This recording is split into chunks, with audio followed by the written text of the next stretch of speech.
تم ارکان حج ادا کر چکو تو اللہ تعالیٰ کا ذکر کرو جس طرح تم اپنے باپ دادوں کا ذکر کیا کرتے تھے، بلکہ اس سے بھی زیادہ۔ بعض لوگ وہ بھی ہیں جو کہتے ہیں اے ہمارے رب ہمیں دنیا میں دے، ایسے لوگوں کا آخرت میں کوئی حصہ نہیں۔ اور بعض لوگ یہ کہتے ہیں ربنا آتنا فی الدنیا حسنۃ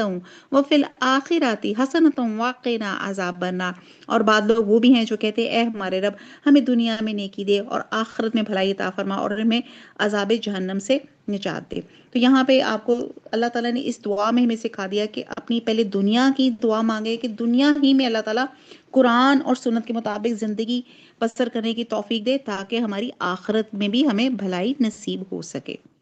انشاءاللہ تعالیٰ۔ یہ وہ لوگ ہیں جن کے لیے ان کے اعمال کا حصہ ہے، اللہ تعالیٰ جلد حساب لینے والے۔ اللہ تعالیٰ کی یاد ان گنتی کے چند دنوں ایام تشریق میں کرو، 2 دن کی جلدی کرنے میں کوئی پر بھی کوئی گناہ نہیں، اور جو پیچھے رہ جائے اس پر بھی کوئی گناہ نہیں۔ یہ پرہیزگار کے لیے اللہ تعالیٰ سے ڈرتے رہو اور جان رکھو تم سب اسی کی طرف جمع کیے جاؤ گے۔ بعض لوگوں نے دنیاوی غرض کی باتیں آپ کو خوش کر دیتی ہیں اور وہ اپنے دل کی باتوں پہ اللہ کو گواہ کرتا ہے، حالانکہ دراصل وہ زبردست جھگڑالو ہے۔ یہ بہت ایک جو خصوصیت ہے نا بہت کنڈیم ہے کہ ضعیف روایات کے مطابق یہ آیت ایک منافق اخنس بن شریک کے بارے میں نازل ہوئی، اور اس سے مراد ویسے سارے ہی منافقین اور متکبرین ہیں جن میں یہ اوصاف یہ جھگڑے والے پائے جاتے ہیں۔ آیت نمبر 205، جب وہ لوٹ کر جاتا ہے تو زمین میں فساد پھیلانے کی اور کھیتی اور نسل کی بربادی کی کوشش میں لگا رہتا ہے۔ اللہ تعالیٰ فساد کو ناپسند کرتا ہے۔ اب یہاں پھر ایک بات آ جاتی ہے آپ کی فیملی پلاننگ کی، اور جس کو کہتے ہیں کہ نسل کو خراب کرنے کی۔ تو آپ یہ دیکھیں کہ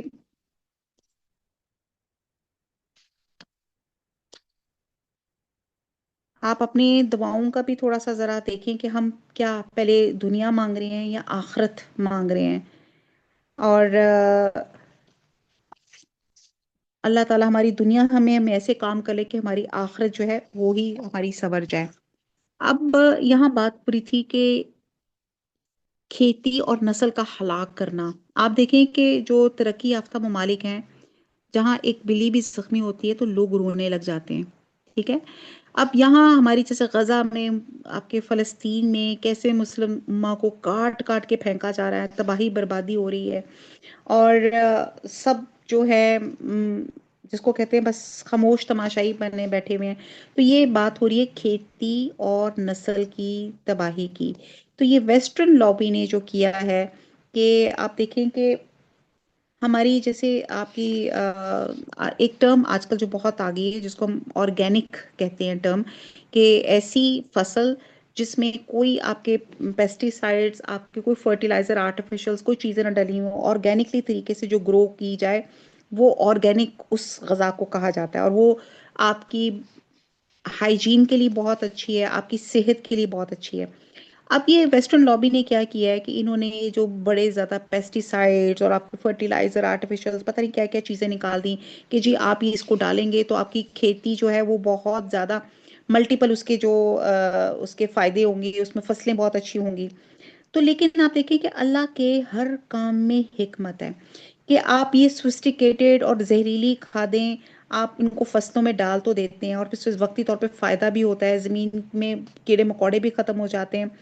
حالانکہ اللہ کے ہر کام میں حکمت ہے۔ یہ جو کیڑے مکوڑے ہوتے ہیں زمین کو نرم کرنے کا کام کرتے ہیں، اور جس سے پودوں کی جڑیں خوب پھیلتی ہیں، پانی اندر تک جذب ہوتا ہے اور پودے زیادہ بڑے ہوتے ہیں اور زیادہ صحت مند ہوتے ہیں۔ لیکن جب ہم زہریلی دوائیاں استعمال کرنا شروع کر دیتے ہیں تو پھر ہم ایک لائف سائیکل ڈسٹرب کر دیتے ہیں۔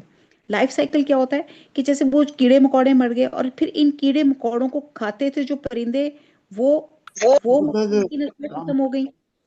پھر آپ یہ دیکھیں کہ یہ آپ لائف سائیکل ڈسٹرب، پھر ہم دیکھتے ہیں کہ اس طرح جو